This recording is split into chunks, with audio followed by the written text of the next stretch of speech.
जय हिंद, वणक्कम, सत श्री अकाल, नमस्कार। Welcome to Sonu army classes. Student, जैसा कि हम हर हफ्ते आप लोगों के लिए एक टेस्ट पेपर लेकर आते हैं, तो आज भी हम आप लोगों के लिए एक कंप्लीट टेस्ट पेपर लेकर आए हैं जिसमें टोटल 50 क्वेश्चंस मिलेंगे और सारे subject physics, chemistry, biology, math सब कुछ कवर किए जाएंगे।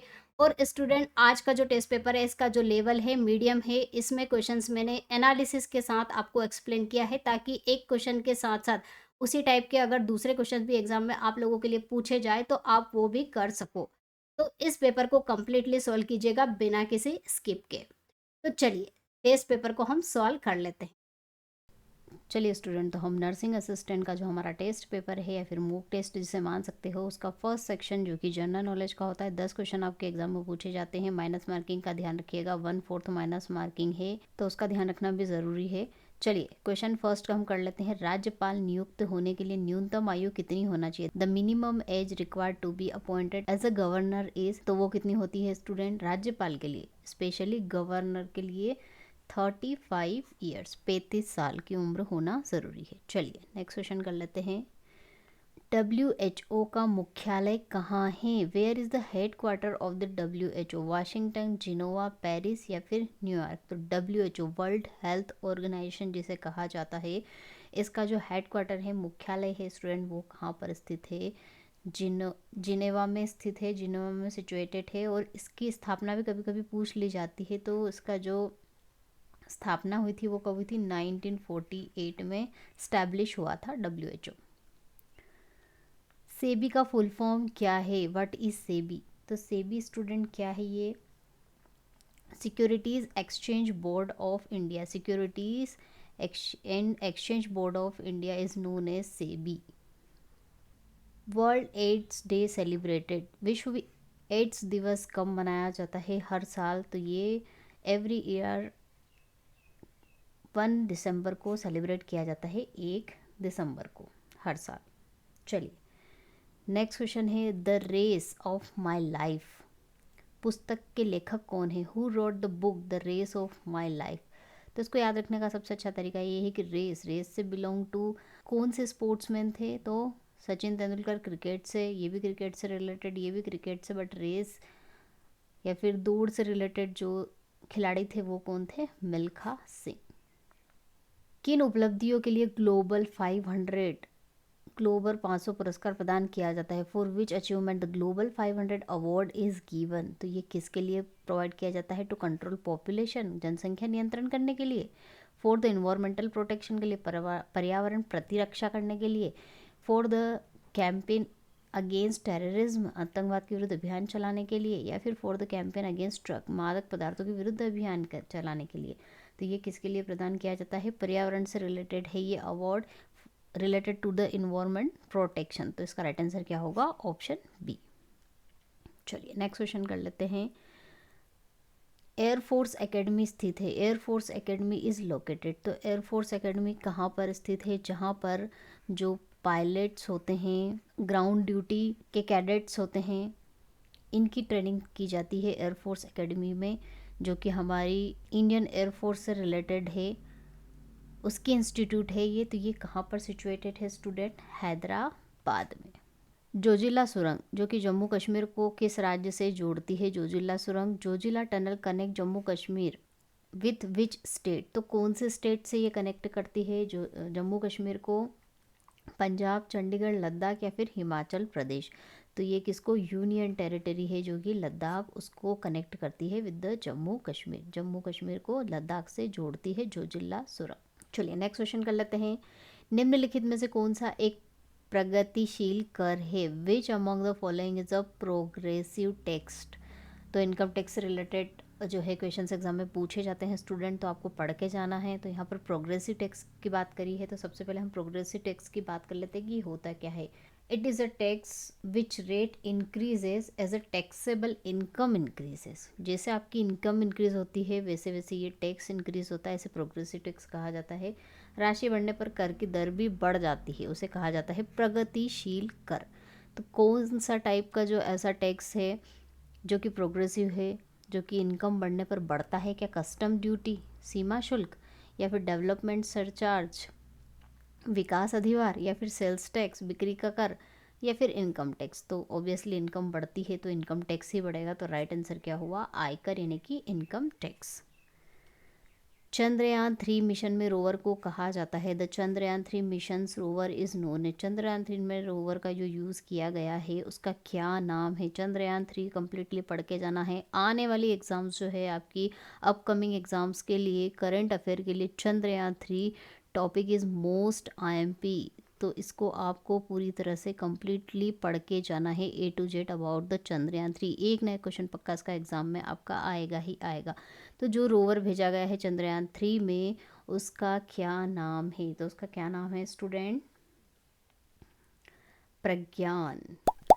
चलिए सेक्शन बी जो कि हमारा मैथ्स का है, 5 क्वेश्चन पूछे जाते हैं 20 मार्क्स के, वो कर लेते हैं। इजी क्वेश्चन पूछे जाते हैं मैथ्स में स्टूडेंट, अगर आपको फॉर्मूले याद होंगे तो आप उन 5 क्वेश्चनों को छोड़ के नहीं आओगे। 20 मार्क्स बहुत इंपॉर्टेंट होते हैं मेरिट में आने के लिए, इसलिए एटलीस्ट मैथ्स में फॉर्मूले पढ़ के उनकी प्रैक्टिस ज़रूर कर लीजिएगा। चलिए क्वेश्चन देख लेते हैं मैथ्स का हम। एक ट्रायंगल दिया है ABC, उसमें B पर समकोण है।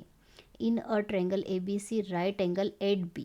तो राइट एंगल ट्रायंगल जो है मैथ्स की क्लास में हम ऑलरेडी कोर्स में जो बैच चल रहा है उसमें हम पढ़ा चुके हैं। तो इसमें 90 डिग्री का एक एंगल होता है, तो इन्होंने कहा है कि जो राइट एंगल ट्रायंगल है वो उसका राइट एंगल ट्रायंगल कौन सा एंगल है, एंगल B एट B, यानी कि B पर समकोण है।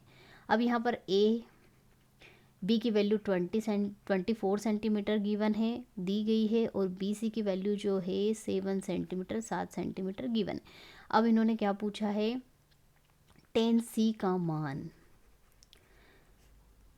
तो tan C क्या होता है, सबसे पहले तो हम tan को देख लेते हैं कि tan क्या होता है। तो tan क्या होता है स्टूडेंट, लंब बटे आधार होता है, ठीक है, यानी कि परपेंडिकुलर डिवाइड बाय बेस। ये बेस होता है और ये क्या होता है, परपेंडिकुलर, ठीक है। अब यहाँ पर इन्होंने कौन सा एंगल पूछा है स्टूडेंट, tan C पूछा है, दैट मीन्स ये। तो आपको ध्यान रखना है, ये क्वेश्चन बहुत इजी है लेकिन कंफ्यूज कर देता है। तो आप tan C फाइंड आउट करने जाओगे तो आप क्या कर दोगे, परपेंडिकुलर यानी कि 24 डिवाइड बाय 7 कर दोगे। तो पहले आपको चेक करना होगा कि ये जो एंगल C है, C में जो परपेंडिकुलर होता है वो कौन सा होता है। तो ये जो C है, इस एंगल के जस्ट अपोजिट वाली जो साइड होती है ना, इसकी विपरीत भुजा होती है, उसे लंब कहा जाता है। तो क्या ये करेक्ट है, हाँ जी हाँ ये करेक्ट है। और जहाँ पर एंगल बनता है, from which angle is created, this is known as base, उसे बेस कहा जाता है। तो इट इज़ करेक्ट। तो tan C की वैल्यू हमारी कितनी आ गई, 24 डिवाइड बाय 7। अब यहाँ पर कन्फ्यूज़न ये हो सकता है कि अगर आपको tan A पूछा जाता तो आप क्या करते, क्या आप 24 डिवाइड बाय 7 ही करते, नहीं, इसके लिए 24 डिवाइड बाय 7 क्या हो जाता है स्टूडेंट, रॉन्ग हो जाता है। क्यों, क्योंकि tan A है, tan A है, इसके जस्ट अपोजिट साइड जो होगी, इसकी विपरीत भुजा वो लंब होगी, तो 7 होगा। और बेस क्या होगा इसके लिए, जहाँ पर एंगल बना है, जहाँ से जिस साइड से एंगल क्रिएट हुआ है उसे बेस कहा जाएगा। तो ये 24, तो 7 डिवाइड बाय 24 करेक्ट होगा, ना कि ये। तो ये आपको ध्यान रखना है इस टाइप के क्वेश्चन में। फॉर्मूला तो आपको पता है लेकिन अप्लाई करना भी आना चाहिए, इसलिए कहा जाता है कि मैथ्स में प्रैक्टिस ज़्यादा करना चाहिए। जितनी ज़्यादा मैथ्स में प्रैक्टिस करते हैं उतने अच्छे से आपके जो है कंसेप्ट क्लियर होते हैं। चलिए नेक्स्ट क्वेश्चन कर लेते हैं। एक आयत की लंबाई तथा चौड़ाई 10 मीटर और 24 मीटर है, इसका प्रत्येक विकर्ण कितना लंबा होगा। तो आयत आप सभी को पता है, दिस इज़ द रेक्टेंगल। अब इन्होंने क्या कहा है कि जो ये रेक्टेंगल है स्टूडेंट, इसमें इसका जो विकर्ण है दैट मीन्स डायगोनल, इसे क्या कहा जाता है, विकर्ण या फिर डायगोनल। इसकी लेंथ पूछी है, तो हमने फॉर्मूले जो है डायगोनल के पढ़ चुके हैं बेच में। हमारी बेच में हमने डायगोनल और रेक्टेंगल, स्क्वायर, सर्कल सभी के बारे में डीपली पढ़ा है। अगर आप बेच ज्वाइन करना चाहते हैं तो सोनू आर्मी क्लासेस ऐप से ज्वाइन कर सकते हैं। तो डायगोनल का फॉर्मूला क्या होता है स्टूडेंट, लेंथ का स्क्वायर प्लस विड्थ का square under root. This is the formula for the diagonal length, यानी कि विकर्ण की लंबाई का फॉर्मूला क्या होता है, लंबाई का स्क्वायर प्लस चौड़ाई का स्क्वायर, ठीक है। ये फॉर्मूला आपको लर्न करना है डायगोनल के लिए। तो यहाँ पर लंबाई यानी कि लेंथ कितनी दे के रखी है स्टूडेंट, 10, तो 10 का स्क्वायर। चौड़ाई कितनी दे के रखी है, 24 का स्क्वायर अंडर रूट में ये वैल्यू, इसे हम सिंप्लीफाई कर लेते हैं। 10 का स्क्वायर ऑब्वियसली 100 होता है, 24 का स्क्वायर बहुत ज़्यादा हेक्टिक है फाइंड आउट करना, तो मैं 20 + 4 का होल स्क्वायर करके इसको सिंप्लीफाई करूँगी। ये हो जाएगा 100,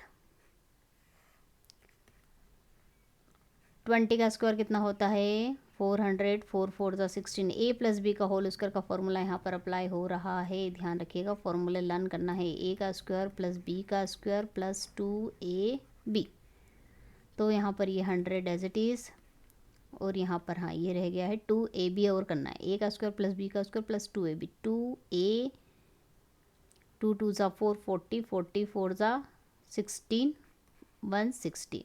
अब इसको हम ऐड कर लेंगे तो ये कितना होगा 400 + 100 500, 660, 660 में आपको ऐड करना है 16, तो ये वैल्यू आ जाएगी फाइनली कितनी 6 6 + 1 7, और ये 676 अंडर। तो अंडर 676 स्टूडेंट किसकी, हमें पता है, हमें ये चीज़ याद है कि 625 किसका होता है स्टूडेंट 25 का, तो ये जो है 676 जो है 25 है उसके नियर ही है, तो हम 26 का चेकआउट करेंगे, 26 का 26 में मल्टीप्लाई करेंगे तो आपको जो वैल्यू मिलेगी वो क्या मिलेगी 676। तो इसका राइट आंसर क्या होगा स्टूडेंट 26। ये अंडर से किस फॉर्म में बाहर आएगा, क्योंकि 26 × 26 क्या होता है 676, तो अंडर से बाहर आएगा तो इसका आंसर आएगा 26 मीटर, 26 मीटर। चलिए नेक्स्ट क्वेश्चन कर लेते हैं। 8 men can do a piece of work in 10 days. How many men are needed to complete the work in 40 days? 8 आदमी एक काम को 10 दिनों में कर सकते हैं, तो इसी कार्य को 40 दिनों में पूरा करने के लिए कितने पुरुषों की आवश्यकता होगी। बहुत इजी कंसेप्ट है, बहुत इजी फॉर्म क्वेश्चन है स्टूडेंट, आपको ध्यान रखना है। ये वर्क एंड टाइम का क्वेश्चन है जिसमें फॉर्मूला होता है M1 D1 T1 divide by W1 is equal to M2 D2 T2 divide by W2।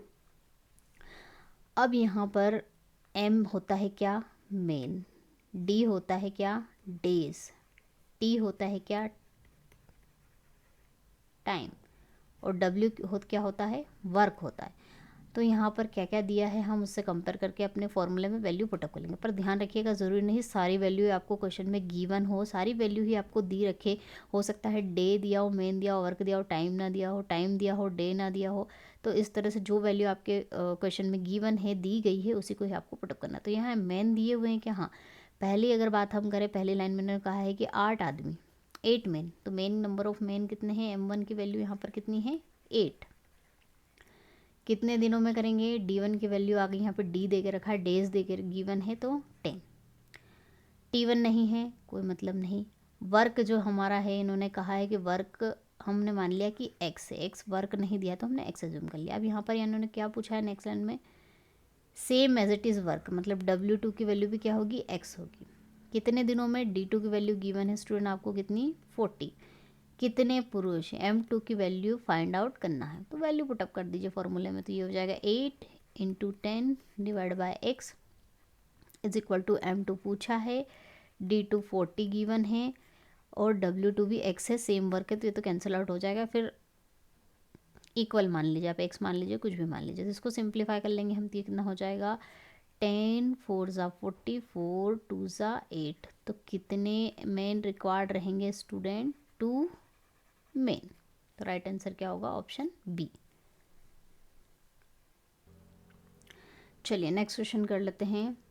एक थैले में 5 लाल कंचे और 3 नीले कंचे हैं। यदि एक कंचा यादृच्छिक रूप से निकाला जाता है तो लाल कंचा मिलने की प्रायिकता क्या होगी। अब एक बैग है, उस बैग में 5 क्या है रेड कलर के मार्बल्स हैं यानी कि कंचे हैं, और 3 ब्लू कलर के मार्बल्स हैं यानी कि कंचे हैं। अगर एक मार्बल, इस थैले में से अगर एक मार्बल निकाला जाए रेंडमली, कोई सा भी आप उठा सकते हो, उन्होंने कोई सीक्वेंस नहीं बोली है, कुछ भी आपको बस बैग में हाथ डालना है और निकालना है मार्बल्स को। तो what is the probability of getting red marbles. Probability का क्वेश्चन है, तो प्रोबेबिलिटी हमें पता है कि टोटल में से हमें जो एक्सपेक्टेड आउटकम्स हैं वो क्या होती है, प्रोबेबिलिटी होती है। तो टोटल कितनी है, तो टोटल मार्बल्स कितने हैं यहाँ पर 5 + 3 दैट मीन्स 8, तो टोटल तो मिल गए हमें यहाँ पर 8। अब हमें क्या चाहिए, क्या कहा है इन्होंने, रेड मार्बल होने की प्रोबेबिलिटी पूछी है। तो यहाँ पर जो एक्सपेक्टेड है रेड मार्बल कितने हैं, 5 है। तो एक्सपेक्टेड आउटकम हमारी कितनी है, मतलब जो हमें चाहिए वो कितना है, 5 है। तो इसकी प्रोबेबिलिटी क्या होगी स्टूडेंट, 5/8। चलिए नेक्स्ट क्वेश्चन है, यदि मूल राशि पर साधारण ब्याज मूलधन का आधा है और यदि समय अवधि 2 वर्ष है तो वार्षिक ब्याज की दर क्या होगी। If the simple interest on a principal amount is half of the principal. अब इन्होंने कहा कि सिंपल इंटरेस्ट यानी कि साधारण ब्याज क्या है, किसका आधा है, प्रिंसिपल यानी कि मूलधन का आधा है। तो मैंने मूलधन को पी से डिनोट कर दिया, ये सिंपल इंटरेस्ट हुआ, इसका आधा है। और इन्होंने टाइम दे के रखा है, टाइम क्या है, टी, जिसे कहा जाता है 2 वर्ष है। तो आपको रेट यानी कि ब्याज की दर बताना है। तो हमें पता है कि सिंपल इंटरेस्ट का फॉर्मूला क्या होता है, प्रिंसिपल यानी कि मूलधन गुणित दर गुणित समय डिवाइड बाय 100। अब यहाँ पर प्रिंसिपल, सिंपल इंटरेस्ट क्या है, प्रिंसिपल का आधा दिया हुआ है, principles half given is simple interest. तो ये सिंपल इंटरेस्ट की वैल्यू पुटअप कर दी, ये पी, रेट इन्होंने पूछा है, टाइम इन्होंने 2 दिया है, डिवाइड बाय 100। सिंप्लीफाई कर लीजिए, पी से पी कैंसिल आउट हो जाएगा और ये हो जाएगा 2 1 ज़ा 2, 2 5 ज़ा 10, 2 1 ज़ा 2, 2 2 ज़ा 4, 2 5 ज़ा 10। तो रेट कितना आया स्टूडेंट, 25%। तो राइट आंसर होगा ऑप्शन बी। चलिए नेक्स्ट सेक्शन हमारा फिजिक्स का है, इसके भी 5 क्वेश्चन पूछे जाते हैं, बहुत इजी, हाई लेवल के नहीं पूछे जाते हैं। 20 मार्क्स आपको यहाँ पर भी मिल जाएंगे और बहुत इजी पूछा जाता है। तो क्वेश्चन है फिजिक्स का स्टूडेंट, विद्युत का सर्वोत्तम चालक निम्नलिखित में से कौन सा है, which of the following is the best conductor of electricity. तो इलेक्ट्रिसिटी का जो बेस्ट कंडक्टर है वो कौन सा है, इन सभी में से सिल्वर यानी कि चांदी। चलिए नेक्स्ट क्वेश्चन है, कार्य की एसआई इकाई क्या है, what is the SI unit of the work. तो जूल, कैलोरी, न्यूटन और वॉट, इन सभी में से जो जूल है वो क्या है, SI unit of the work. Calorie किसकी है, ये प्रैक्टिकल प्रायोगिक यूनिट होती है किसकी, एनर्जी की, ऊर्जा की।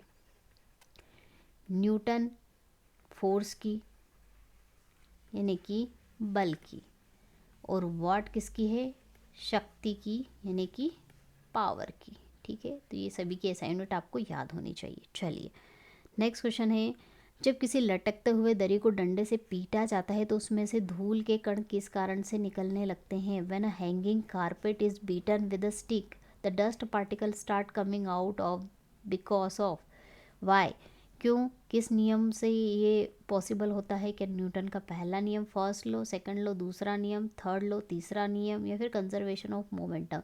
तो स्टूडेंट यहाँ पर अप्लाई हो रहा है न्यूटन का पहला नियम, न्यूटन फर्स्ट लॉ। क्यों, क्योंकि जो कंबल है या दरी है, कारपेट है, उसमें डस्ट पार्टिकल इस तरह से स्टिक होते हैं, चिपके हुए होते हैं।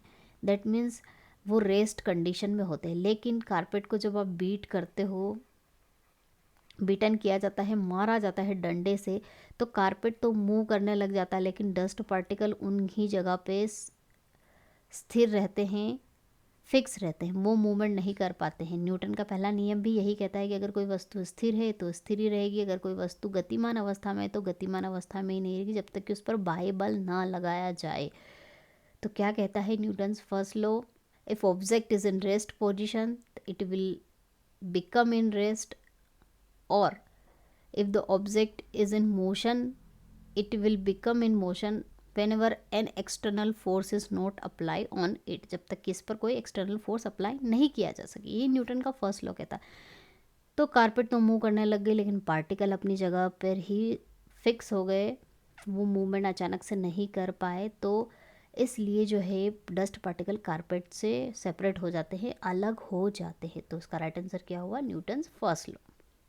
चलिए नेक्स्ट क्वेश्चन है, स्थायी चुंबक किसके बनाए जाते हैं, permanent magnet are made up of. तो परमानेंट मैग्नेट स्टूडेंट उसी मटेरियल के बनाए जाने चाहिए, उसी पदार्थ के बनाए जाते हैं जिसमें चुंबकत्व यानी कि मैग्नेटिज्म बियर करने की कैपेसिटी लॉन्ग टाइम तक हो। क्योंकि परमानेंट मैग्नेट बनाना है तो चुंबकत्व है जो है लंबे टाइम तक उसमें बने रहना चाहिए। तो ऐसे सब्सटेंसेस में सब में से कौन सा है, स्टील यानी कि इस्पात, तो स्टील के बनाए जाते हैं, इस्पात के बनाए जाते हैं। चलिए नेक्स्ट क्वेश्चन है, निम्नलिखित में से कौन सी अदिश राशि है, which of the following is a scalar quantity. तो स्केलर क्वांटिटी कौन सी क्वांटिटी होती है जिसमें direction not required, only magnitude required, ठीक है, जिसमें दिशा ज़रूरत नहीं होती है, सिर्फ परिमाण की ही आवश्यकता होती है, तो उसे कहा जाता है स्केलर क्वांटिटी। तो वेलोसिटी, वेलोसिटी क्या होती है, डिस्प्लेसमेंट अपॉन टाइम, और डिस्प्लेसमेंट क्या है, एक वेक्टर क्वांटिटी है, डायरेक्शन रिक्वायर्ड होती है, तो इसलिए ये क्या है, एक स्केलर क्वांटिटी है, ये क्या है, एक वेक्टर क्वांटिटी है। Speed, speed distance upon time, इसमें कुछ भी डायरेक्शन की रिक्वायर्ड नहीं होती है, इसलिए स्पीड क्या है, एक स्केलर क्वांटिटी है। डिस्प्लेसमेंट ऑब्वियसली हम डिस्कस कर चुके हैं, इसमें डायरेक्शन की ज़रूरत होती है, तो ये भी क्या है, एक वेक्टर क्वांटिटी। एक्सेलरेशन भी वेक्टर क्वांटिटी है, तो राइट आंसर क्या हुआ, स्पीड यानी कि गति। चलिए नेक्स्ट सेक्शन हमारा बायोलॉजी का है, मोस्ट इम्पॉर्टेंट जो है सब्जेक्ट है आपका, और बहुत ज़्यादा क्वेश्चन इससे पूछे जाते हैं, और आपका मेन सब्जेक्ट है तो आपको अच्छे से याद भी होगा, क्वेश्चन भी इसमें से अच्छे लेवल के ही पूछे जाते हैं, सभी लेवल के क्वेश्चन पूछे जाते हैं, ध्यान रखिएगा। मीडियम, लो और हाई तीनों लेवल इंक्लूड होते हैं आपका जो मेन सब्जेक्ट होता है उसमें। स्टूडेंट एक और बात, अगर आप चाहते हैं हर एक सब्जेक्ट को डिटेल में पढ़ना और आपकी एग्जाम में आप सिलेक्शन करवाना चाहते हो, तो आप सोनू आर्मी क्लासेस ऐप को डाउनलोड कर सकते हैं, जिसमें आपको नर्सिंग असिस्टेंट के लिए बैच मिल जाएगी पेड कोर्स के अंतर्गत। इसमें हर एक सब्जेक्ट को आपको डिटेल में पढ़ाया गया है और बिल्कुल इजी वे में मैंने एक्सप्लेन किया है, ताकि आपको एग्जाम तक याद भी रहे। और फर्दर रिवीजन के लिए आपको साइड में पीडीएफ भी प्रोवाइड की गई है, ताकि आप एग्जाम टाइम पे उन टॉपिकों का रिवीजन भी कर सको। और प्रैक्टिस के लिए टेस्ट सीरीज प्रोवाइड करी गई है बिल्कुल फ्री, जिसमें आपको मॉक टेस्ट मिलेंगी, और मॉक टेस्ट में आपको अगर आप अटक भी जाते हो, आपको क्वेश्चन का आंसर नहीं भी आता है, तो डिटेल सॉल्यूशन भी प्रोवाइड किए गए हैं, मैथ के भी डिटेल जो है सॉल्यूशन आपको प्रोवाइड किए गए हैं। और इस टेस्ट सीरीज के साथ साथ आपको ओरिजिनल पेपर्स भी प्रोवाइड किए गए हैं प्रीवियस ईयर के, जिससे आप उन पेपरों को देख सके और उनको पढ़ सके और एनालिसिस कर सके कि कौन कौन से टॉपिक्स हैं, कौन कौन से सब्जेक्ट से किस किस टाइप के क्वेश्चंस पूछे जाते हैं। तो ये भी आपको इस बैच के अंतर्गत बेनिफिट मिलेगा। तो स्टूडेंट इस बैच को ज्वाइन करने के बाद आपको पढ़ना भी मिलेगा, प्रैक्टिस भी मिलेगी, नोट्स भी प्रोवाइड किए गए हैं, सब कुछ आपको एक ही जगह प्रोवाइड कर दिया गया है, आपको और कहीं पर जाने की बिल्कुल ज़रूरत नहीं पड़ेगी। और भी अगर इस बैच से रिलेटेड आपको कुछ भी क्वेरी या डाउट हो, तो हमारे डिस्प्ले हो रहे व्हाट्सअप नंबर पर आप व्हाट्सअप कर, और बैच से रिलेटेड जो भी आपके डाउट या क्वेरी वो कर सकते। तो क्वेश्चन कर लेते हैं हम, हेपेटाइटिस ए किसके कारण होता है, hepatitis A is cause by, तो किसके कारण होता है ये। तो जो हेपेटाइटिस शब्द है या ये जो वर्ड है, ये किससे रिलेटेड है, ये वर्ड लीवर, लीवर में अगर किसी भी तरह की सूजन आ जाती है, लीवर की सूजन या फिर लीवर इन्फ्लामेशन से रिलेटेड प्रॉब्लम होती है, हेपेटाइटिस। अब ये जो हेपेटाइटिस है ये किसके कारण होती है student, it is related to virus यानी कि विषाणु, विषाणु से होती है ये। चलिए नेक्स्ट क्वेश्चन है, निम्नलिखित में से किसे कोबालमीन कहा जाता है, which of the following is known as cobalamin. तो कोबालमीन, इसको याद रखने का तरीका ये है स्टूडेंट, आप कनेक्ट कर सकते हो किस में कोबाल्ट पाया जाता है, कोबाल्ट जो है वो किस में पाया जाता है, किस विटामिन में पाया जाता है। अगर आपने विटामिन को डीपली पढ़ा होगा तो विटामिन B12 जो है उसमें कोबाल्ट पाया जाता है, इसीलिए विटामिन B12 को क्या कहा जाता है, कोबालमीन। तो इसका राइट आंसर क्या है, विटामिन B12। चलिए नेक्स्ट क्वेश्चन है, डिम्ब के साथ शुक्राणु का निषेचन कहाँ पर होता है, where does the fertilization of sperm with the ovum takes place. तो किस पार्ट में होता है ये, यूटेरस, सर्विक्स यानी कि गर्भाशय, ग्रीवा में, या फिर फैलोपियन ट्यूब यानी कि फैलोपियन ट्यूब में, और ओवरी यानी कि अंडाशय में। तो कहाँ पर होता है इसका फर्टिलाइजेशन, फैलोपियन ट्यूब में। और आफ्टर फर्टिलाइजेशन, फर्टिलाइजेशन कंप्लीट होने के बाद वो कहाँ पर आ जाता है, यूटेरस में। चलिए नेक्स्ट क्वेश्चन है, मानव शरीर की सबसे छोटी मांसपेशी कौन सी है, what is the smallest muscle in the human body. तो सबसे स्मॉलेस्ट जो मसल है ह्यूमन बॉडी में वो कौन सी है स्टूडेंट, स्टेपीडियस, जो कि आपके कहाँ पर ईयर बोन को कनेक्ट करती है, कान की हड्डी को कनेक्ट करती है, और सबसे बड़ी अगर पूछी जाए तो ग्लूटस मैक्सिमम। नेक्स्ट क्वेश्चन है, दो न्यूरॉन्स के बीच का स्थान क्या कहलाता है? अगर दो न्यूरॉन्स है उनको जोड़ने, उनका जॉइंट की बात अगर कर रहे हैं, यहाँ पर जॉइंट भी पूछा जा सकता है या फिर स्पेस पूछी जा सकती है, स्पेस बिटवीन टू न्यूरॉन्स, उसे क्या कहा जाता है स्टूडेंट्स? स्नैप्सी। चलिए नेक्स्ट क्वेश्चन है, पक्षियों में होता है, बर्ड्स है, हार्ट होता है पक्षियों में, लेकिन कितने चेम्बर्स होते हैं? How many chambers are there in birds heart? 2, 1, 4 या फिर 3? तो कितने चेम्बर्स होते हैं? 4 कक्ष होते हैं हृदय में बर्ड्स के, पक्षियों के 4 चेम्बर्स। निम्नलिखित में से कौन सा जीव बहुविखंडन द्वारा प्रजनन करता है? Which of the following organism reproduce by the multiple fission? तो बहुविखंडन क्या है? ये अलैंगिक प्रजनन, असेक्सुअल रिप्रोडक्शन होता है ये बहुविखंडन, जिसमें क्या होता है स्टूडेंट? जो कोशिका होती है, पेरेंट सेल्स होती है, सेल होती है, वो किस में डिवाइड हो जाती है? डिफरेंट डिफरेंट पार्ट्स में डिवाइड हो जाती है टू रिप्रोड्यूस न्यू ऑर्गेनिज्म, है ना, नए जीव के निर्माण के लिए अलग अलग पार्ट में डिवाइड हो जाती है। तो इस मेथड को क्या कहा जाता है? बहुविखंडन, यानी कि मल्टीपल फिजन। तो ये जो है प्रोसेस स्टूडेंट, इन सभी में से किस में होती है? प्लाज्मोडियम में।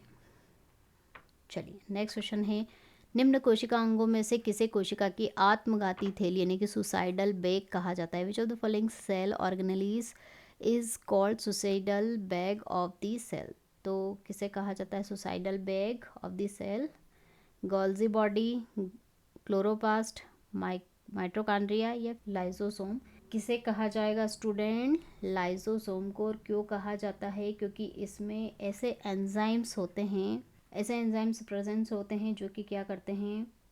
सेल को डाइजेस्ट कर सकते हैं, यानी कि सेल को पचा जाता है। अगर सेल किसी तरह से डिस्ट्रॉय हो जाती है, सेल में प्रॉब्लम हो जाती है, तो ये जो लाइसोसोम है ये क्या हो जाते हैं? ब्लास्ट हो जाते हैं, फट जाते हैं, और ये एंजाइम रिलीज हो जाते हैं जो सेल को क्या कर देते हैं? डाइजेस्ट कर देते हैं। चलिए नेक्स्ट क्वेश्चन है, पैलियोंटोलॉजी किसके अध्ययन से संबंधित है? Palaeontology deal with the study of, ये किसका स्टडी है स्टूडेंट? जीवाश्मों का, फॉसिल्स का। तो इसको याद रखने की ट्रिक भी मैंने आपको बताई थी। पैलेंट मतलब पहले, तो पहले की चीज़ें किसके अंतर्गत आती है जिसकी हम स्टडी कर सकते हैं? बिफोर, पहले, तो वो फॉसिल्स होते हैं, ठीक है। फॉसिल्स यानी जीवाश्मों का अध्ययन क्या कहा जाता है? पैलियोंटोलॉजी। चलिए नेक्स्ट क्वेश्चन है, निम्नलिखित में से कौन से भाग पुंकेसर के हैं? Which of the following are the parts of the stamen? Anther sac and ovary, anther और फिलामेंट, परागकोश और पुतंतु, एंथर एंड स्टिग्मा, परागकोश और वर्तिका, या फिर पोलन यानी कि पराग। तो फ्लावर के पार्ट्स से रिलेटेड क्वेश्चन एग्जाम में पूछे जाते हैं मॉर्फोलॉजी ऑफ प्लांट में। तो यहाँ पर क्या पूछा है? पुंकेसर, दैट मीन्स स्टेमन जो है मेल रिप्रोडक्टिव पार्ट होता है, इसके पार्ट्स पूछे हैं जो कि क्या है? एंथर एंड फिलामेंट यानी कि परागकोश और पुतंतु। चलिए नेक्स्ट क्वेश्चन कर लेते हैं, किस रक्त समूह की लाल रक्त कोशिकाओं पर ए एंटीजन और आर एच एंटीजन दोनों मौजूद होते हैं? Which blood type has both the A antigen and R H antigen present on the red blood cells? तो ए एंटीजन अगर प्रेजेंट होता है, प्रेजेंट है, तो वो कौन सा ब्लड ग्रुप में आता है? उसे ए कहा जाएगा। लेकिन अगर आर एच एंटीजन भी प्रेजेंट होता है, तो आर एच फैक्टर या फिर आर एच एंटीजन प्रेजेंट होने के लिए क्या लगा दिया जाता है? प्लस लगा दिया जाता है। एब्सेंट होता है तो माइनस लगा दिया जाता है। तो ये प्रेजेंट है, इसलिए क्या हो जाएगा? A positive. तो कौन सा ब्लड ग्रुप बनेगा? A positive. चलिए नेक्स्ट क्वेश्चन, हमारे पेट में पेप्सिन का क्या काम है? What is the function of pepsin in our stomach? तो हमारे स्टमक में भी स्टूडेंट क्या होता है? प्रोटीन का डाइजेशन स्टार्ट हो जाता है। तो प्रोटीन का स्टमक में जो डाइजेशन है वो कौन करता है? पेप्सिन। तो ये क्या करेगा? आमाशय में प्रोटीन का पाचन करता है। Digestion of protein in our stomach. Duodenum में जो डाइजेशन होता है प्रोटीन का, वो पेप्सिन नहीं करता है, वो दूसरा प्रोटीन होता है, तो ये ध्यान रखिएगा। तो आमाशय में वो दूसरा एंजाइम होता है, लेकिन जो स्टमक में प्रोटीन का डाइजेशन करता है वो कौन होता है? पेप्सिन। चलिए नेक्स्ट क्वेश्चन है, ग्लोमेरुलर निस्पंदन में उपस्थित आवश्यक पदार्थों का अवशोषण कहाँ पर होता है? Where is the absorption of essential substances present in the glomerular filtration takes place? तो हमें पता है कि जो नेफ्रॉन्स होते हैं नेफ्रॉन्स, नेफ्रॉन हमारे जो किडनी है उसमें फिल्ट्रेशन का काम करते हैं, तो उसमें इस तरह का स्ट्रक्चर होता है जहाँ पर इसे बोमेन कैप्सूल कहा जाता है, और यहाँ पर क्या प्रेजेंट होते हैं, ग्लोमेरुलर प्रेजेंट होते हैं। तो यहाँ से ब्लड एंटर होता है और इसका फिल्ट्रेशन होने के बाद सबसे पहले जो ब्लड है हमारा, इतनी लॉन्ग जो है ट्यूब है वो 3 पार्ट में डिवाइड होती है। तो इसके पहले पार्ट में ब्लड एंटर होता है जिसे क्या कहा जाता है, प्रॉक्सिमल ट्यूबल, और ये होती है डिस्टेंट ट्यूबल, दूरस्थ, और ये निकटवर्ती जो ट्यूब है वो होती है, और इसे कहा जाता है। तो इन्होंने क्या पूछा है स्टूडेंट की, जो आवश्यक पदार्थों का अवशोषण है, तो मैक्सिमम जो एब्जॉर्प्शन की प्रोसेस है वो प्रॉक्सिमल ट्यूबल में ही हो जाती है। उसके बाद वाटर का एब्जॉर्प्शन होता है और सॉल्ट्स का एब्जॉर्प्शन होता है, लेकिन जो मैक्सिमम एब्जॉर्प्शन है, अवशोषण है पदार्थों का, क्योंकि हमारा जो ब्लड है फिल्टर जब यहाँ से होता है ग्लोमेरुल से, तो उसमें सब कुछ फिल्टर हो जाता है। प्रोटीन्स जो हमारी बॉडी के लिए हमारे ब्लड में जो नीडेबल पार्ट्स होते हैं, न्यूट्रिएंट्स होते हैं, वो भी फिल्टर हो जाते हैं, लेकिन हमें तो वो चाहिए ना, इसलिए उनको अगेन रीअब्जॉर्ब करना होता है। तो ये मैक्सिमम जो रीअब्जॉर्प्शन की प्रोसेस है वो कहाँ पर हो जाती है, प्रॉक्सिमल ट्यूबल में, यानी कि समीपस्थ कुंडलित में जो है अवशोषण की ज़्यादातर प्रोसेस हो जाती है। चलिए नेक्स्ट क्वेश्चन है, भोजन का ऊर्जा में परिवर्तन कोशिका के किस भाग में होता है, in which part of the cell does the conversion of the food into energy. तो हमने जो रेस्पिरेशन की प्रोसेस पढ़ी थी, श्वसन की, उसमें हमने देखा था कि जो हमारा खाना है हमने डाइजेस्ट कर लिया, डाइजेस्ट के बाद उसमें एनर्जी क्रिएट होती है, तो जो एनर्जी क्रिएशन की प्रोसेस होती है वो रेस्पिरेशन में होती है। रेस्पिरेशन में कहाँ पर होती है, हमारी जो ऑक्सीजन है जो हम इनहेल करते हैं लंग्स से होकर हमारी सेल्स के पास पहुंच जाती है, और सेल्स में ही क्या होती है, एनर्जी का क्रिएशन होता है। ऑक्सी और अनाक्सी, यानी कि जिसमें ऑक्सीजन भी यूज़ होती है और जिसमें ऑक्सीजन यूज़ नहीं होती, दोनों प्रकार के जो श्वसन है वो होते हैं। और जो ऑक्सी श्वसन है वो ज़्यादातर कहाँ पर होता है, माइट्रोकांड्रिया में होता है, और सबसे ज़्यादा एटीपी जो है माइट्रोकांड्रिया में ही यहाँ पर ही रिलीज़ होती है 36, और ओवरऑल 38 एटीपी जो एनर्जी है इसमें रिलीज़ होती है ऑक्सी श्वसन में, एरोबिक रेस्पिरेशन में। तो एनर्जी का जो निर्माण है, क्रिएशन है, ज़्यादातर हमारे सेल्स के किस पार्ट में होता है, माइट्रोकांड्रिया में। चलिए नेक्स्ट क्वेश्चन है, दांत के किस भाग में तंत्रिकाएं और रक्त वाहिकाएं होती है, विच part of the tooth contains nerves and blood vessels. तो हमारे टीथ का क्या सबसे अपरमोस्ट पार्ट क्या होता है, इनेमल, देन उसके बाद प्रेजेंट होता है डेंटाइन, और लास्ट में जो होता है पल्प होता है, और पल्प के अंदर ही क्या होती है, हमारी नर्व्स होती हैं और ब्लड वेसल्स सिचुएटेड होती है। तो जो हमारे दांत को न्यूट्रिएंट मिलते हैं टिथ को, वो कहाँ पर, पल्प में मिलते हैं। तो ये किसका पार्ट होता है, पल्प का, मज्जा का। चलिए नेक्स्ट क्वेश्चन है, चलिए नेक्स्ट सेक्शन ई, केमिस्ट्री का हमारा 15 क्वेश्चन है, ये भी मोस्ट इंपॉर्टेंट है आप लोगों के लिए, इसमें से भी 15 क्वेश्चन पूछे जाते हैं 60 मार्क्स के। केमिस्ट्री का क्वेश्चन देख लेते हैं हम, समीकरण, हमको एक इक्वेशन गिवन है, Cu+O2, CuO है यहाँ पर, ठीक है, ध्यान रखें, कॉपर ऑक्साइड। तो ये जो इक्वेशन गिवन है स्टूडेंट, ये पूछा है कि किस टाइप की इक्वेशन है। इस टाइप के क्वेश्चन अभी रिसेंट एग्जाम में पूछे गए हैं। 25 अप्रैल को जो नर्सिंग असिस्टेंट का पेपर हुआ है उसमें केमिकल इक्वेशन से रिलेटेड क्वेश्चन, इसी तरह का क्वेश्चन पूछा गया था। एक इक्वेशन दे रखी थी और पूछा था किस टाइप की इक्वेशन है, which type of equation is it. तो ये क्या डीकम्पोजिशन है, कॉम्बिनेशन है, डिस्प्लेसमेंट है या सब्सटीट्यूशन है। तो इसमें क्या हो रहा है स्टूडेंट, दो जो है कंपाउंड कंबाइन होकर जो है न्यू कंपाउंड का क्रिएशन कर रहे हैं, तो it's a type of combination reaction. और अगर मैं आपको एग्जांपल बताऊं, CuSO4 प्लस H2S, तो यहाँ से क्या क्रिएट होगा, Cus प्लस H2SO4। तो इसमें क्या हो रहा है कि जो Cu है उसने रिप्लेस कर दिया किसको, हाइड्रोजन को, और S यहाँ जुड़ गया, रिप्लेसमेंट हो गया, दैट मीन्स डिस्प्लेसमेंट हो गया, यहाँ पर विस्थापन हो गया। तो ये it is a type of displacement reaction, ये डिस्प्लेसमेंट रिएक्शन होती है। लेकिन अगर नेक्स्ट रिएक्शन की बात करूँ तो FeCuSO4, यहाँ पर FeSO4 प्लस Cu, ये जो रिएक्शन है ये सब्सटीट्यूशन रिएक्शन है, प्रतिस्थापन अभिक्रिया। ये पॉसिबल तब होती है जब जो मोर रिएक्टिव सब्सटेंस है लेस रिएक्टिव सब्सटेंस को, कम क्रियाशील तत्व को रिप्लेस कर देता है। जैसे कि यहाँ पर कॉपर को रिप्लेस कर दिया है आयरन ने, तो इस टाइप की जो रिएक्शन होती है उसे सब्सटीट्यूशन है कि प्रतिस्थापन अभिक्रिया कहते हैं। डीकम्पोजिशन रिएक्शन में क्या होता है कि जो एक पार्ट है ए, उससे दो अलग अलग जो है प्रोडक्ट बनते हैं, उसे कहा जाता है डीकम्पोजिशन रिएक्शन। तो हमारी जो रिएक्शन है क्वेश्चन में गिवन है वो कौन सी है, कॉम्बिनेशन रिएक्शन। चलिए नेक्स्ट क्वेश्चन कर लेते हैं। असंतृप्त यौगिकों के दहन के दौरान कैसी लो देखी जाती है? What kind of flame is observe during the combustion of unsaturated compounds? तो जो अनसेचुरेटेड कंपाउंड्स होते हैं उनका जब बर्निंग किया जाता है, कंबशन किया जाता है, तो जो फ्लेम होती है वो किस टाइप की होती है, कैसी लो दिखाई देती है? इनके जलने पर पीली यानी कि येलो कलर की। निम्नलिखित में से कौन सा धात्विक लवण आतिशबाजी में लाल रंग की उत्पत्ति के लिए जिम्मेदार है? Which of the following metallic salts is responsible for the origin of the red colour in the fireworks?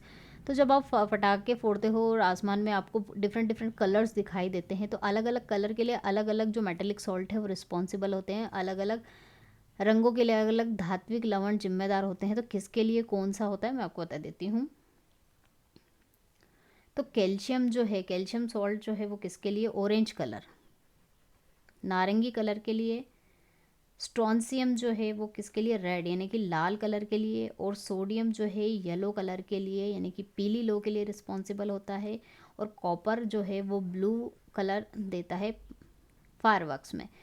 तो यहाँ पर किसका पूछा गया है? लाल रंग, रेड कलर किसके लिए, कौन सा मेटेलिक सॉल्ट रिस्पॉन्सिबल है? स्ट्रॉन्टियम। चलिए नेक्स्ट क्वेश्चन है। मेलाकाइट किसका अयस्क है? मेलाकाइट इज अ और ऑफ, तो किसका अयस्क है मेलाकाइट? सारे जो ओर्स हैं उनके नेम आपको याद होना चाहिए। अयस्कों के नाम, धातुओं के अयस्कों के नाम कहाँ से उन्हें प्राप्त किया जाता है, कौन से और से अयस्क से, वो आपको लर्न करना है। तो यहाँ पर मेलाकाइट का पूछा गया है, तो जो मेलाकाइट है वो किसका और है? तांबे का यानी कि कॉपर का। चलिए नेक्स्ट क्वेश्चन कर लेते हैं। नाइक्रोम किसकी मिश्र धातु है? Nichrome is an alloy of, तो नाइक्रोम जो है आपने सभी के घर में मैक्सिमम मिल ही जाएगी। ये जो हीटिंग एलिमेंट्स होते हैं, गर्म करने वाले जो तत्व होते हैं, अवयव होते हैं, जैसे कि हीटर, हमारे घर में वाटर हीटर है, पानी गर्म करने का हीटर है, गीजर्स हैं, ये सब क्या है? हीटिंग एलिमेंट है। तो ये हीटिंग एलिमेंट किसके बनाए जाते हैं? नाइक्रोम जो है अलॉय मिश्र धातु उसके बनाए जाते हैं। तो नाइक्रोम जो है वो किसका अलॉय है? कौन कौन सी मेटल्स इसमें प्रेजेंट होती? तो ऑब्वियसली नाइक्रोम से निकल तो इसमें प्रेजेंट होगी ही होगी। तो निकल के अलावा इसमें क्या क्या प्रेजेंट होता है? क्रोमियम, निकल, क्रोमियम, मैग्नीज, मैग्नीशियम नहीं, मैग्नीज, और आयरन यानी कि लोहा। तो हमारा राइट आंसर क्या हुआ? निकल, क्रोमियम, मैग्नीज और लोहा। Right answer is option A. चलिए नेक्स्ट क्वेश्चन कर लेते हैं। बायोगैस, जैसे कि गोबर गैस का भी कहा जाता है, इसका जो प्रमुख हिस्सा है वो कौन सा? The major part of the biogas यानी कि गोबर gas is nitrogen, hydrogen, methane या फिर कार्बन डाइऑक्साइड। तो मिथेन यानी कि CH4 इसका मेन कंस्टिट्यूशन होता है, इसमें ज़्यादा मात्रा में पाई जाती है। राइट आंसर हुआ ऑप्शन सी। चलिए नेक्स्ट क्वेश्चन है। नीला थोथा का रासायनिक नाम क्या है? The chemical name of the blue vitriol is, तो नीला थोथा, सभी के केमिकल्स नेम और केमिकल फॉर्मूले आपको लर्न करना है। मेन जो है बहुत ज़्यादा इंपॉर्टेंट, वो भी मैं आपको लर्न करवा चुकी हूँ। तो लिस्ट को देख लीजिएगा और वहाँ से लर्न कर लीजिएगा। तो नीले थोथे का रासायनिक केमिकल नेम क्या है? कॉपर सल्फेट, जिसका फॉर्मूला भी आप देख लीजिए CuSO4, लेकिन हाइड्रेटेड। कितना हाइड्रेटेड? 5H2O। 5 मॉलिक्यूल्स होते हैं वाटर के इसमें, जिससे एक और नाम क्यूप्रिक सल्फेट, क्यूप्रिक सल्फेट भी कहा जाता है। और इसका ज़्यादातर यूज़ कहाँ पर होता है? कॉपर सल्फेट का कीटाणुनाशक के रूप में, और विद्युत सेल्स जो होते हैं, इलेक्ट्रिक सेल्स, उनमें भी इसका यूज़ किया जाता है। राइट आंसर क्या हुआ हमारा? Option D. चलिए नेक्स्ट क्वेश्चन कर लेते हैं। हीरे के कार्बन परमाणु के बाहरी कोश में मुक्त इलेक्ट्रॉनों की संख्या कितनी होती है? The number of free electrons in the outermost shell of the carbon atom of the diamond is, तो carbon atom of the diamond इसमें बिल्कुल भी इलेक्ट्रॉन्स प्रेजेंट नहीं होते हैं, 0। इसीलिए ये क्या होता है? विद्युत का कुचालक होता है, insulator of the electricity due to 0 free electron in outermost shell of the carbon of the diamond. चलिए नेक्स्ट क्वेश्चन है। जब लिटमस विलियन ना तो अम्लीय हो और ना ही क्षारीय होता है, तब इसका रंग क्या होता है? When litmus solution is neither acidic nor basic, हमें पता है लाल और नीला, यानी कि रेड और ब्लू कलर शो करता है लिटमस पेपर एसिड और बेस के साथ। लेकिन अगर नाइदर एसिडिक और नॉर बेसिक हो तो कौन सा कलर शो करेगा? ना तो क्षारीय और ना ही अम्लीय हो तो कौन सा कलर ये दिखाता है? बैंगनी वायलेट। चलिए नेक्स्ट क्वेश्चन कर लेते हैं। धातुएं अम्लों के साथ अभिक्रिया करके क्या उत्पन्न करती है? What do metals produce when they react with the acids? तो जब धातुएं, जैसे कि एग्जांपल सोडियम हम ले लेते हैं, एसिड यानी कि हाइड्रोक्लोरिक एसिड के साथ, एसिड के साथ जब रिएक्शन करती है तो क्या बनाती है? जैसे यहाँ NaCl प्लस H2, तो हाइड्रोजन गैस तो रिलीज होती है, ये हमें पता है, हम बहुत बार पढ़ चुके हैं। लेकिन इसके साथ ही साथ ये क्या बनता है? NaCl बना। NaCl क्या है? एक सॉल्ट है, लवण है। तो लवण और हाइड्रोजन गैस दोनों को निर्माण करती है। तो राइट आंसर क्या होगा? Salt and hydrogen, not only salt, not only hydrogen. हाँ, ये ऑप्शन में लवण और हाइड्रोजन यानी कि सॉल्ट और हाइड्रोजन नहीं गिवन हो आपको, तब आप हाइड्रोजन पे टिक कर सकते हो या सॉल्ट पे टिक कर सकते हो। चलिए नेक्स्ट क्वेश्चन कर लेते हैं। मैग्नीशियम ऑक्साइड कार्बन मोनोऑक्साइड के साथ रिएक्शन करके मैग्नीशियम बनाता है और कार्बन डाइऑक्साइड गैस रिलीज करता है। तो इसमें किस पदार्थ का ऑक्सीडेशन हो रहा है? अब यहाँ पर ऑक्सीडेशन रिडक्शन इस टाइप का क्वेश्चन पूछा गया है, स्टूडेंट ध्यान रखिएगा। तो यहाँ पर ऑक्सीडेशन पूछा है, किसका ऑक्सीकरण हो रहा है? तो हमें पता है कि जो ऑक्सीडेशन है यानी कि ऑक्सीकरण, उसमें क्या होता है? ऑक्सीजन का जुड़ना, ऑक्सीजन ऐड होती है। जैसे कि रस्टिंग हमने देखा था लास्ट पेपर में, रस्टिंग का मतलब क्या है कि आयरन ऑक्सीजन के साथ जुड़ जाता था, उसका ऑक्सीकरण हो रहा था वहाँ पे और रस्ट क्रिएट कर रहा था। तो ऑक्सीजन का जब एडिशन होता है, जुड़ना होता है, तो उसे कहा जाता है ऑक्सीडेशन। अब यहाँ पर ऑक्सीजन किसके साथ ऐड हो रही है, किसके साथ जुड़ रही है, देख लेते हैं हम। MgO प्लस CO, यहाँ पर मैग्नीशियम के पास से तो ऑक्सीजन रिलीज हो गई, तो इसका ऑक्सीडेशन नहीं होगा। चलिए उसके बाद कार्बन डाइऑक्साइड क्रिएट हुई, तो मैग्नीशियम तो ऑप्शन से हट गया। आप कार्बन मोनोऑक्साइड की बात करें तो कार्बन मोनोऑक्साइड के पास एक ही ऑक्सीजन अवेलेबल था, लेकिन इसने इसका ऑक्सीजन लेके कार्बन डाइऑक्साइड क्रिएट कर ली। दैट मीन्स इसका क्या हो रहा है? ऑक्सीडेशन, ऑक्सीकरण हो रहा है। तो ये बिल्कुल करेक्ट है। CO2 की अगर हम बात करें तो यहाँ पर CO2 है। CO2 को अगर हम इधर देखते हैं तो यहाँ से ऑक्सीजन रिलीज हो गई और कार्बन मोनोऑक्साइड बन गई, तो इसका तो क्या है? यहाँ पर रिडक्शन हो रहा है, तो ये भी ऑक्सीडेशन नहीं है। मैग्नीशियम ऑक्साइड से भी ऑक्सीजन रिलीज हो गई, तो this is not a example of oxidation. तो ऑक्सीडेशन किसका हो रहा है? कार्बन मोनोऑक्साइड का। चलिए नेक्स्ट क्वेश्चन कर लेते हैं।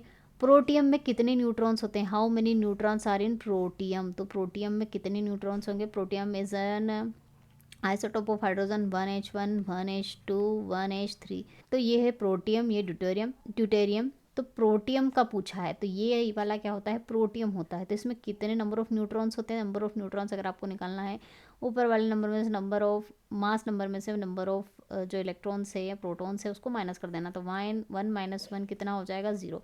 इसमें अगर पूछा जाए तो 2 - 1 1 होता है, और इसमें पूछा है 3 - 1 2। तो इसमें 2 होते हैं, इसमें 1 और इसमें 0। तो प्रोटियम में कितने होते हैं? 0। चलिए नेक्स्ट क्वेश्चन। एक कोश में मौजूद अधिकतम इलेक्ट्रॉनों की संख्या को किसके द्वारा दर्शाया जाता है? फिर कैसे निकालते हैं हम अधिकतम इलेक्ट्रॉनों की संख्या एक पर्टिकुलर कोश में? The maximum number of electron present in a shell is represented by find by the formula. तो कौन सा फॉर्मूले से आप नंबर ऑफ इलेक्ट्रॉन्स निकाल सकते हो? तो वो क्या है? 2n²। कैसे? जैसे हमें पता है कौन कौन से शेल्स होते हैं, K, L, M और N। अब इसमें मैक्सिमम इलेक्ट्रॉनों की संख्या पूछी भी जाती है एग्जाम में, तो K के लिए N की वैल्यू 1 होती है, इसके लिए 2, इसके लिए 3 और इसके लिए 4। फॉर्मूले में वैल्यू अगर हम पुटअप करेंगे तो 2, 1 का स्क्वायर 1, 2 1 2। इसमें मैक्सिमम इलेक्ट्रॉन्स कितने होते हैं? K में 2। L का भी निकाल लेते हैं, चलिए 2 का स्क्वायर कर लेते हैं, 2 2 4, 4 2 8। इसमें कितने होते हैं? L में मैक्सिमम 8। 2 3 का स्क्वायर 3 3 9 9 2 18। इसमें मैक्सिमम 18 होते हैं। इसमें 2 4 का स्क्वायर 4 4 16 16 2 32। तो कितने होते हैं इसमें? 32। तो इस तरह से आप इनके इलेक्ट्रॉनों की संख्या मैक्सिमम पूछी जाती है तो वो भी इस फॉर्मूले से फाइंड आउट कर सकते हो। तो ये मोस्ट इंपॉर्टेंट फॉर्मूला है, कभी पूछा जाए तो इसका राइट आंसर क्या हुआ? 2n²। चलिए नेक्स्ट क्वेश्चन कर लेते हैं। धातुओं के ऑक्साइड प्रकृति में कैसे होते हैं? Oxides of metal are found in nature. तो मेटल ऑक्साइड्स जो नेचर में फाउंड होते हैं वो किस तरह के होते हैं? अम्लीय यानी कि एसिडिक होते हैं, या फिर बोथ, या फिर एसिडिक एंड बेसिक, यानी कि अम्लीय और क्षारीय दोनों तरह के होते हैं, या फिर बेसिक होते हैं, क्षारीय होते हैं। तो कौन से होते हैं oxides of the metal? Acidic nature के होते हैं, अम्लीय प्रकृति के होते हैं। चलिए नेक्स्ट क्वेश्चन है किस प्रकार का उर्वरक तीनों प्राथमिक पोषक तत्व नाइट्रोजन, फास्फोरस और पोटेशियम प्रदान करता है? Which type of fertilizer provide all three primary nutrients? Nitrogen भी जिसमें प्रेजेंट हो, फास्फोरस भी प्रेजेंट हो और पोटेशियम भी प्रेजेंट हो, तीनों प्रेजेंट हो तो वो कौन सा होगा? Ammonium nitrate, triple super phosphate, urea या फिर एनपीके फर्टिलाइजर। तो राइट आंसर क्या होगा स्टूडेंट? एनपीके उर्वरक, एनपीके फर्टिलाइजर में तीनों न्यूट्रिएंट्स प्रेजेंट होते हैं, पोषक तत्व। तो स्टूडेंट ये था हमारा नर्सिंग असिस्टेंट का कंप्लीट 50 क्वेश्चन का टेस्ट पेपर। आई होप आपको वीडियो पसंद आया हो तो लाइक करना ना भूले और नए हो तो चैनल को सब्सक्राइब कर लीजिए, नोटिफिकेशन बेल को प्रेस कर लीजिए ताकि लेटेस्ट अपडेट आपको टाइम टू टाइम मिलती रहे। और बैच ज्वाइन करने के लिए सोनू आर्मी क्लासेस ऐप को डाउनलोड करिए और वहाँ पर अगर आप बैच ज्वाइन करना चाहते हो जिसमें आपको हर एक सब्जेक्ट को डिटेल में पढ़ाया गया है। तो मिलते हैं नेक्स्ट क्लास में, तब तक के लिए जय हिंद, जय भारत, वंदे